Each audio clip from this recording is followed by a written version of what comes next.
Hello everyone.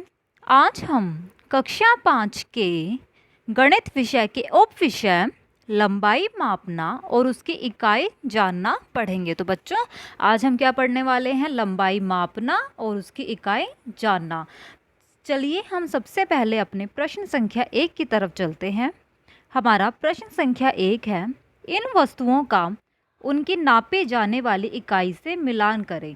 तो बच्चों, यहाँ पे हमें कुछ आप देख सकते हैं, कुछ वस्तुएं दी हैं, जैसे एक पेंसिल दिखाई गई है, एक सड़क है, एक गाड़ी है, एक घर है, एक किताब है। हमें इनकी लंबाई मापकर हम जिस इकाई में हम उनकी लंबाई लिखते हैं उसमें हमें बताना है कि उसकी इकाई क्या होगी। जैसे बच्चों, लंबाई की कितनी इकाई होती है? मीटर भी होता है, सेंटीमीटर भी होता है, किलोमीटर भी होते हैं। तो हमें बताना है कि जब हम एक पेंसिल की लंबाई मापेंगे तो हम उसको किस इकाई में लिखेंगे। तो बच्चों, पेंसिल देखने में आप सबको पता है छोटी होती है, तो यानी कि जो उसकी लंबाई है वो किस में मापी जाएगी? सेंटीमीटर में, क्योंकि जो सेंटीमीटर होता है वो छोटी इकाई मानी जाती है।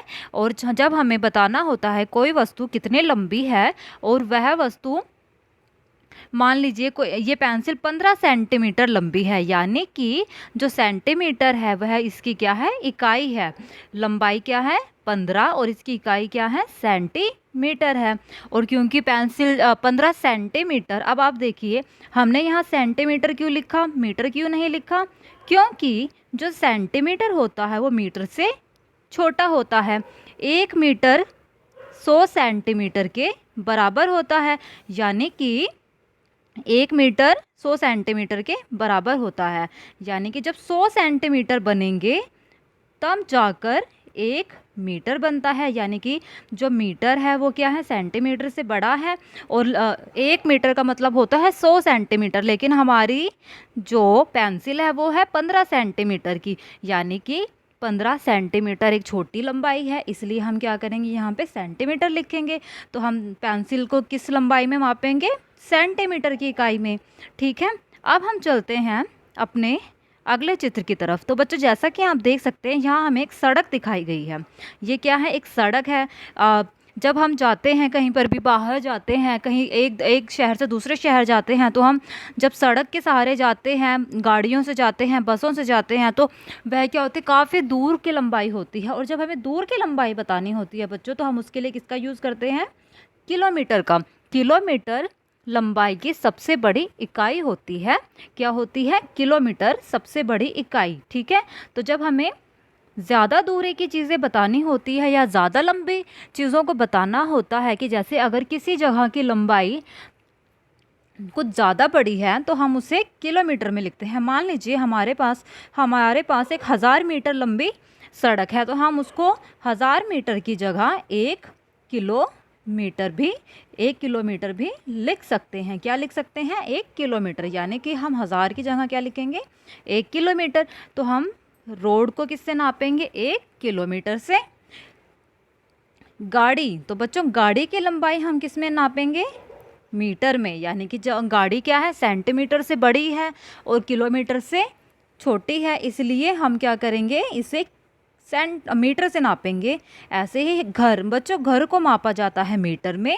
और एक किताब भी पेंसिल की तरह छोटी होती है, तो इसको भी हम सेंटीमीटर में मापेंगे। तो बच्चों, हमने इस तरह अपने सभी नापे जाने वाली इकाइयों को मिला दिया। जैसे जैसे कि ये पेंसिल थी, इसको हमने मिलाया सेंटीमीटर से, क्योंकि पेंसिल को जब हम नापते हैं तो हम उसे सेंटीमीटर की इकाई में लिखते हैं। जब हम किसी रास्ते की दूरी मापते हैं या रास्ते की लंबाई मापते हैं, हम उसे किलोमीटर में लिखते हैं। गाड़ी की लंबाई मीटर में, घर की लंबाई मीटर में, और एक किताब की लंबाई हम सेंटीमीटर में लिखते हैं। तो इस प्रकार से बच्चों, जैसा कि आप देख रहे हैं, हमने अपने सभी चित्रों का मिलान कर दिया है। हमने पेंसिल को मिलाया सेंटीमीटर से, रास्ते को मिलाया किलोमीटर से, गाड़ी मिलाई हमने मीटर से, घर को मिलाया मीटर में, और किताब मिलाई सेंटीमीटर में। ठीक है, तो चलिए अब हम चलते हैं अपने अगले प्रश्न की तरफ। दी गई लंबाइयों की तुलना करके रिक्त स्थान में, बच्चों यहाँ पे आपको 2 चिन्ह दिख रहे हैं, यह है छोटे का और यह है बड़े का चिन्ह। इनका हमें बताना है कि कौन सी संख्या बड़ी है कौन सी छोटी है। जब कोई संख्या किसी दूसरी संख्या से छोटी होती है तो हम इस तरीके का चिन्ह लगाते हैं, और जब कोई संख्या बड़ी होती है तो हम इस तरीके का चिन्ह लगाते हैं। हमें बताना है यहाँ पे कुछ हमें संख्याएं दी हैं, उनके कुछ लंबाइयाँ दी हैं, उनकी तुलना करके हमें बताना है इनमें से कौन सी लंबाई बड़ी है और कौन सी लंबाई छोटी है। तो जैसे कि हमें सबसे पहले दिया है 100 सेंटीमीटर और 99 सेंटीमीटर। तो बच्चों 100 और 99, इसमें कौन सी संख्या बड़ी है? 100 बड़ी है, यानी कि 100 सेंटीमीटर क्या है? बड़ी लंबाई है, इसलिए यहाँ हम ये वाला चिन्ह लगाएंगे जिसमें 100 की तरफ जो है इसका मुंह खुला हुआ है, यानी कि जो 100 है वो बड़ा है। ठीक है, ऐसे ही अगला हमारा है 19 मीटर और 91 मीटर। अब बच्चों 19 मीटर और ये है 91, इसमें से 19 क्या है? 91 मीटर से छोटा है, इसलिए हम ये छोटे का चिन्ह लगा देंगे। यह होता है छोटे का। इसमें जो है संख्या की तरफ जो मुंह है, छोटी संख्या की तरफ जो है मुंह बंद होता है और बड़ी संख्या की तरफ मुंह खुला होता है। तो यहाँ पे 19 मीटर क्या है? छोटी संख्या है, और 91 मीटर क्या है? बड़ा है, इसलिए हमने छोटे का चिन्ह लगाया। ठीक है, अब हम चलते हैं अपने अगले प्रश्न की तरफ, जो है 100 किलोमीटर और 101 किलोमीटर। तो बच्चों ये है आपका 100 किलोमीटर और ये है 101। तो अब 100 बड़ा है या 101? 101 बड़ा है, यानी कि 100 छोटा है 101 से। तो हमारा छोटे का चिन्ह कौन सा होता है? ये वाला। ये है हमारा छोटी संख्या का चिन्ह, क्योंकि इसमें जो मुंह है 100 की तरफ बंद है और 101 की तरफ खुला है, यानी कि 100 छोटा है 101 से। ठीक है, अब हम चलते हैं अपने अगले प्रश्न की तरफ, 900 मीटर और 1 किलोमीटर। तो बच्चों आपको पता होना चाहिए कि 1 किलोमीटर में 1000 मीटर होते हैं, यानी 1 किलोमीटर किसके बराबर होता है? 1000 मीटर के। यानी कि अगर हमारे पास यहाँ पे 900 मीटर लिखा है और यहाँ लिखा है 1 किलोमीटर, तो इसका 1 किलोमीटर का मतलब क्या हो गया? 1000 मीटर, क्योंकि 1 किलोमीटर हमें पता है 1 किलोमीटर में कितने मीटर होते हैं? 1000 मीटर होते हैं। तो 1 किलोमीटर बराबर है 1000 के। यहाँ हमें दिया है 900 मीटर और हमें 1 किलोमीटर दिया है। 1 किलोमीटर की जगह पे हम क्या कर सकते हैं? 1000 मीटर लिख सकते हैं, क्योंकि 1 किलोमीटर बराबर किसके है? 1000 मीटर के। तो अब यहाँ पे हमें पता है ये है 900 मीटर, ये 1 किलोमीटर का हमने लिखा 1000 मीटर। अब इसमें 900 मीटर बड़ा है या 1000 मीटर बड़ा है? यानी कि 900 बड़ा है या 1000? तो 900 क्या है? छोटी संख्या है, और 1000 क्या है? बड़ी है। तो 900 मीटर छोटा है 1000 से, इसलिए हम क्या करेंगे? यहाँ पे छोटी संख्या का चिन्ह लगा देंगे। छोटी संख्या कौन सी है? 900, और बड़ी संख्या कौन सी है? 1 किलोमीटर, यानी कि 1000 मीटर। ठीक है बच्चों, अब हम चलते हैं अपने अगले प्रश्न की तरफ, 1 मीटर 99 सेंटीमीटर। तो बच्चों आपको पता है 1 मीटर में 1 मीटर बराबर होता है 100 सेंटीमीटर के, यानी कि 1 मीटर, ये जो 1 मीटर है ये किसके बराबर है? 100 सेंटीमीटर के बराबर है। तो अगर हम यहाँ पे 1 मीटर की जगह पे हम यहाँ 1 मीटर को हटा के 100 सेंटीमीटर लिख दें, तो यह क्या है? बराबर होंगे, क्योंकि हमें पता है 1 मीटर बराबर है किसके? 100 सेंटीमीटर के। तो हम 1 मीटर की जगह पे लिखेंगे 100 सेंटीमीटर। ये है हमारा 99 सेंटीमीटर। अब 100 सेंटीमीटर बड़ा है या 99 सेंटीमीटर? तो बच्चों कौन सी लंबाई बराबर है? कौन सी लंबाई बड़ी है इसमें से, 100 या 99? तो 100 सेंटीमीटर की लंबाई क्या है? 99 सेंटीमीटर की लंबाई से बड़ी है, इसलिए हम क्या करेंगे? यहाँ पे 1 मीटर यानी कि 100 सेंटीमीटर की तरफ ये जो मुंह है खुला हुआ रखेंगे, क्योंकि ये संख्या की ये चिन्ह किसका है? बड़ी संख्या का चिन्ह है। तो बड़ी संख्या का चिन्ह हम लगाते हैं 100 सेंटीमीटर की तरफ, और ये है 99 सेंटीमीटर। हमें क्या पता है? 1 मीटर बराबर किसके है? 100 सेंटीमीटर के। तो हमने 1 मीटर की जगह पे लिखा 100, और ये है हमारा 99। अब इसमें से कौन सी लंबाई बड़ी है?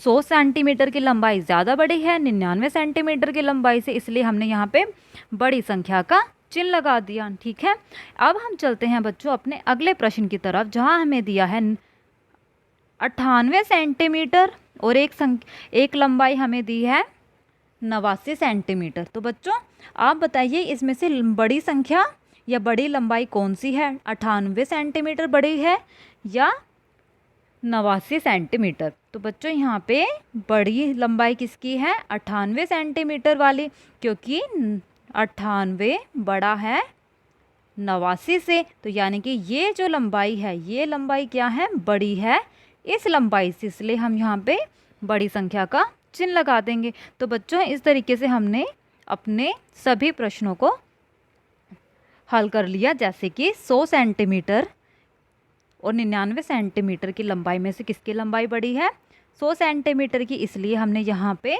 बड़ी संख्या का चिन्ह लगाया। ऐसे ही 19 मीटर और 91 मीटर की लंबाई में किसकी लंबाई बड़ी है और किसकी छोटी है, यहाँ पे 91 मीटर बड़ा है और 19 मीटर छोटा है, तो यानी कि 19 मीटर छोटा है 91 मीटर से, तो हम यहाँ पे छोटी संख्या का चिन्ह लगाएंगे।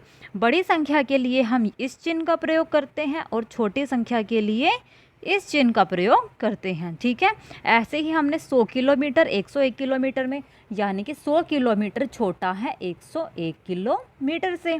ऐसे ही 900 मीटर और 1 किलोमीटर, 1 किलोमीटर में कितने मीटर होते हैं, 1000 मीटर होते हैं। और 900 मीटर किसके, यानी कि जो 900 मीटर है वो छोटा है 1000 मीटर से। ऐसे ही 1 मीटर और 99 सेंटीमीटर, 1 मीटर में कितना सेंटीमीटर होता है, 100 सेंटीमीटर, यानी कि 100 सेंटीमीटर बड़ा है 99 सेंटीमीटर से। और ऐसे ही हमने अपना आखिरी प्रश्न भी किया, जिसमें 98 सेंटीमीटर की लंबाई बड़ी है 89 सेंटीमीटर से। तो बच्चों अब हम चलते हैं अपने अगले प्रश्न की तरफ।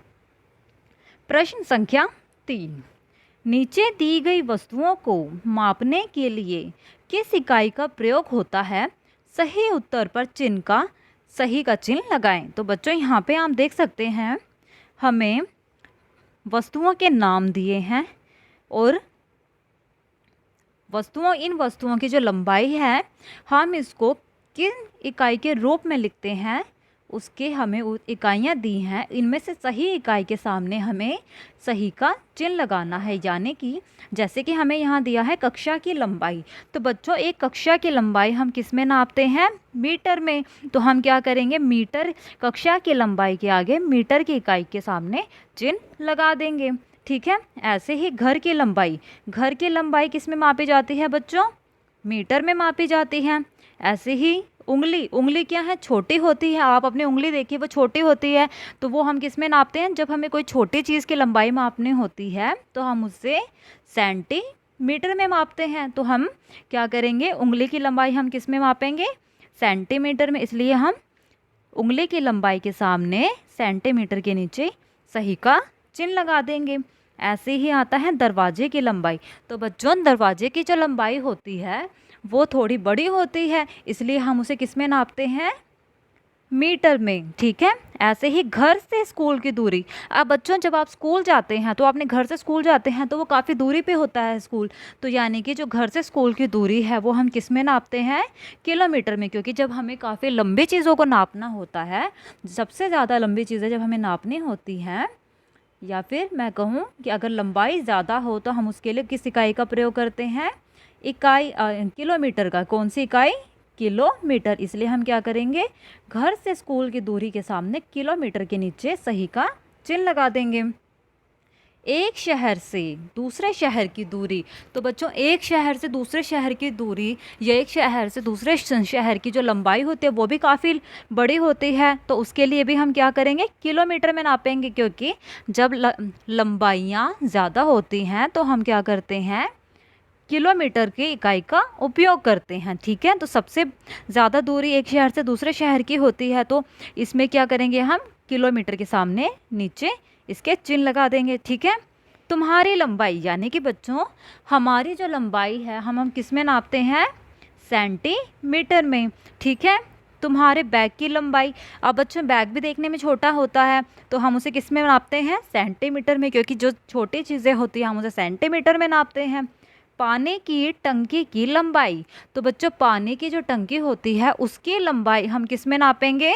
सेंटीमीटर में। और पार्क की लंबाई हम मीटर में मापेंगे। तो बच्चों इस तरीके से हमने क्या किया, सभी जो हमें वस्तु के नाम दिए थे हमने उनके जो उत्तर हैं उनको हल कर दिया कि हम कक्षा की लंबाई को मापेंगे मीटर में, घर की लंबाई भी हम मीटर में मापेंगे, उंगली की लंबाई सेंटीमीटर में, दरवाजे की लंबाई मीटर में, घर से स्कूल की दूरी किलोमीटर में, एक शहर से दूसरे शहर की दूरी किलोमीटर में, तुम्हारी लंबाई सेंटीमीटर में, तुम्हारे बैग की लंबाई सेंटीमीटर, पानी की जो टंकी होती है उसकी लंबाई सेंटीमीटर में, और पार्क क्या है, जो है पार्क जो है थोड़ा बड़ा होता है इसलिए हम उसे मीटर में मापेंगे, तो इसकी इकाई क्या होगी? मीटर। तो इस तरह बच्चों हमने अपना प्रश्न संख्या 3 भी कर दिया। अब हम चलते हैं अपने प्रश्न संख्या 4 की तरफ। रिक्त स्थान भरो। हमें यहाँ पे बच्चों जैसे कि आप देख सकते हैं कुछ रिक्त स्थान दिए हैं और साथ में हमें कुछ ऑप्शन दिए हैं, जैसे सेंटीमीटर, मीटर, किलोमीटर, ये सब क्या है? ये सब क्या है? जो लंबाई हैं उसकी इकाइयाँ हैं, सेंटीमीटर, मीटर, किलोमीटर। अब हमें इन प्रश्नों को हल करना है और इनमें से किसी एक को चुनना और हमें बताना है कि इनमें से कौन सा उत्तर सही होगा। जैसे मीना के कुत्ते की लंबाई 50 सेंटीमीटर है, मीटर है या किलोमीटर? तो जो बच्चों मीना का जो कुत्ता है वो उसकी लंबाई हम किस में मापेंगे? सेंटीमीटर में, क्योंकि वो क्या है? छोटा होता है कुत्ता, इसलिए हम क्या कहेंगे यहाँ पे? सेंटीमीटर। तो मीना के कुत्ते की लंबाई 50 सेंटीमीटर है। ठीक है। ऐसे ही दिल्ली से आगरा की दूरी।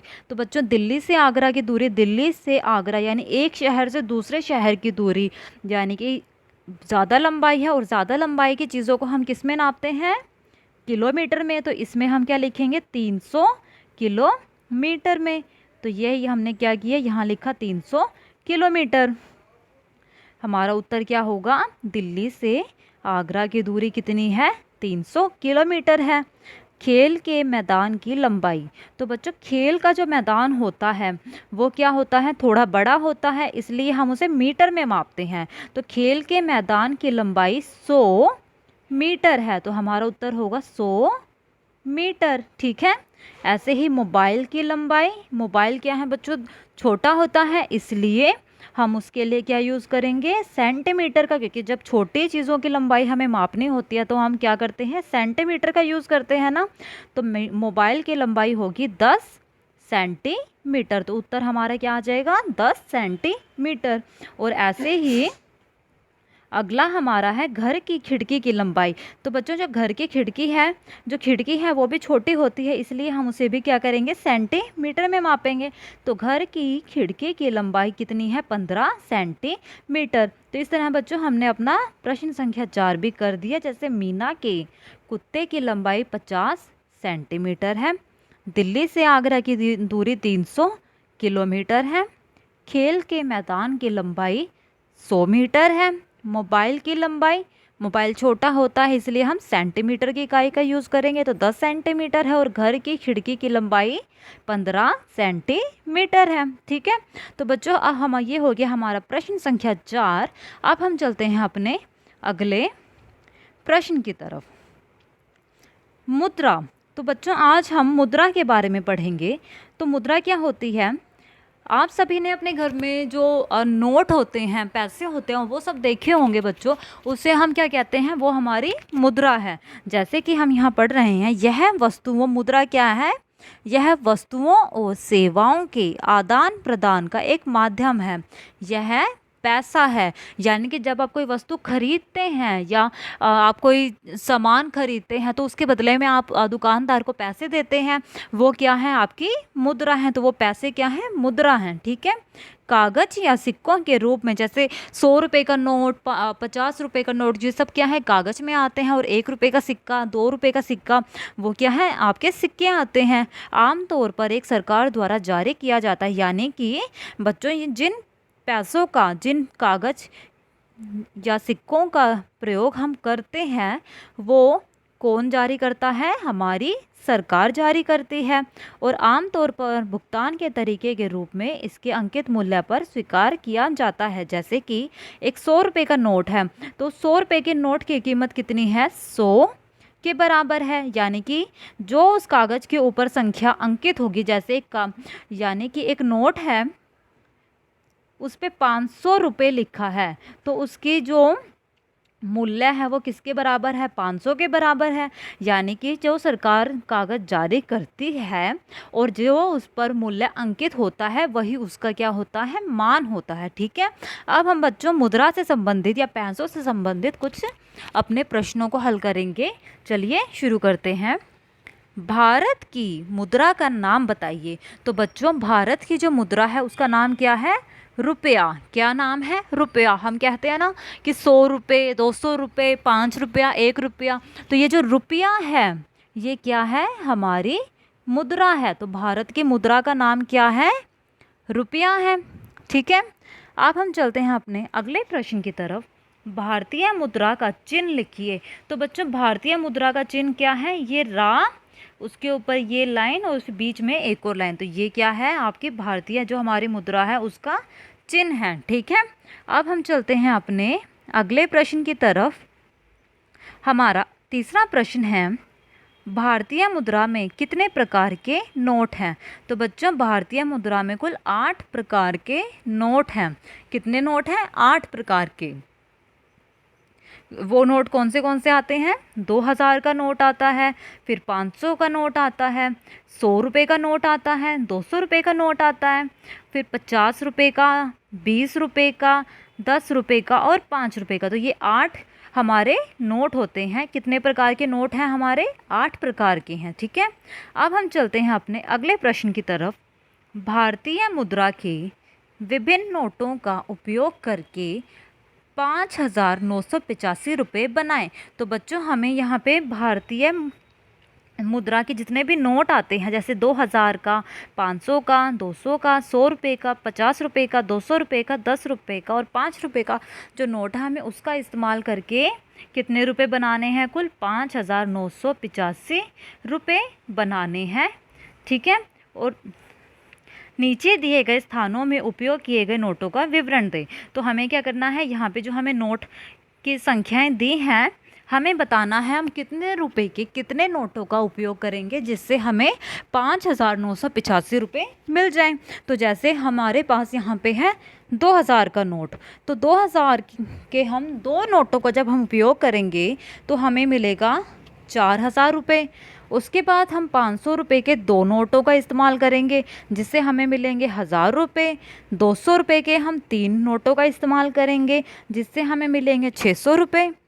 100 रुपये के हम 3 नोट यूज़ करेंगे तो 100 गुना 3 कितना होता है? 300। ऐसे ही 50 रुपये का 1 नोट हम लेंगे जिससे होगा 50 एकम 50। 20 रुपये का भी 1 नोट लेंगे तो 20 एकम 20 रुपये। 10 रुपये का 1 नोट जिससे बनेंगे 10 रुपये और 5 रुपये का भी 1 नोट जिससे बनेंगे 5 रुपये। और जब बच्चों हम इन सभी संख्याओं को 4000 जमा 1000 कितना हुआ? 5000। 200 गुना 3 यानी 200 रुपये के 3 नोट किसके बराबर हैं? 600 के।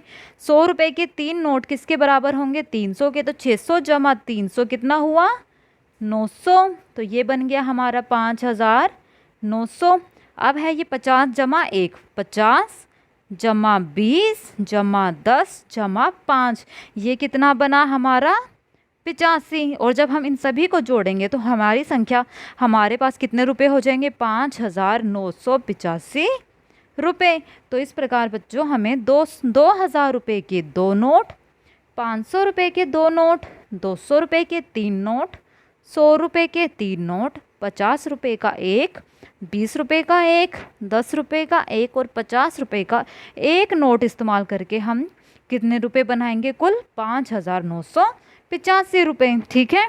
अब हम चलते हैं अपने अगले प्रश्न की तरफ। भारतीय मुद्रा के नोटों पर किसके हस्ताक्षर होते हैं? तो बच्चों जो आपके हमारे नोट होते हैं, जो भारतीय मुद्रा के नोट हैं, चाहे वो 100 रुपये का नोट हो, चाहे वो 500 का हो या 2000 का, उस पर एक हस्ताक्षर होते हैं, और वो हस्ताक्षर किसके होते हैं? रिजर्व बैंक के गवर्नर के। किसके? रिजर्व बैंक के गवर्नर के होते हैं। ठीक है, किसके होते हैं? भारतीय मुद्रा के नोटों पर रिजर्व बैंक के गवर्नर के हस्ताक्षर होते हैं। ठीक है, अब हम चलते हैं अपने अगले प्रश्न की तरफ। भारतीय मुद्रा में नोटों का मान कितनी भाषाओं में लिखा होता है? तो बच्चों, भारतीय मुद्राओं में जो हमारे नोट होते हैं, जैसे 100 रुपये हैं, तो ये जो 100 रुपये का जो मान है वो 15 अलग अलग भाषाओं में लिखा होता है। जब आप कभी नोट को आप देखेंगे तो नोट के पिछले हिस्से की तरफ आपको 15 भाषाओं में इस तरह 100 रुपये लिखा मिलेगा। तो यानी कि जो भारतीय मुद्रा में नोटों का मान है वो कितनी भाषाओं में लिखा होता है? 15 भाषाओं में। ठीक है, अब हम चलते हैं अपने अगले प्रश्न की तरफ। आप असली और नकली 100 रुपये के नोट की पहचान कैसे करेंगे? नीचे लिखें। तो बच्चों, आज हम सीखेंगे कि हम कैसे असली नोट या नकली नोट को पहचान सकते हैं। माँ, ये हमें 100 रुपये का एक नोट दिया गया है। ठीक है, ये क्या है? 100 रुपये का एक नोट है, और हमें बताना है कि हम कैसे पता करेंगे कि वो 100 रुपये का नोट असली है या नकली। तो बच्चों, सबसे पहले तो नोट के रंग में फ़र्क देखकर पहचान की जा सकती है। यानी कि हमें नोट का रंग देखना है। अगर नोट का रंग ज़्यादा हल्का या ज़्यादा गहरा है तो वो नोट नकली है। ऐसे ही बच्चों, नोट के बीच में, जैसे कि यहाँ पर ये आप देख रहे हैं, ये एक धागा लगा होता है। जब हम नोट को एक तरफ से झुकाते हैं तो उस धागे पर हरे से नीले रंग में बदल जाता है। यानी कि एक हरे रंग का धागा होता है नोट के बीचों बीच। जब हम उसे एक साइड झुकाएंगे तो वो हरे से नीले रंग में बदल जाता है। ठीक है, तो हम पहचान, यानी कि अगर नोट असली है तो वो हरे से नीले रंग में बदल जाएगा। ठीक है, तो यानी कि नोट की पहचान के लिए हम कैसे लिखेंगे? नोट के रंग में फ़र्क देखकर पहचान की जा सकती है, और नोट को बीच में एक धागा लगा होता है। नोट को एक तरफ झुकाने पर धागे का रंग हरे से नीले में बदलता है। ठीक है, तो बच्चों, इस प्रकार हम पहचान सकते हैं कि कोई नोट असली है या नकली। ठीक है, तो बच्चों, आज की कक्षा में सिर्फ इतना ही। अब हम अपनी अगली कक्षा में मिलेंगे। मैं आशा करती हूँ आपको ये कक्षा पसंद आई होगी। धन्यवाद।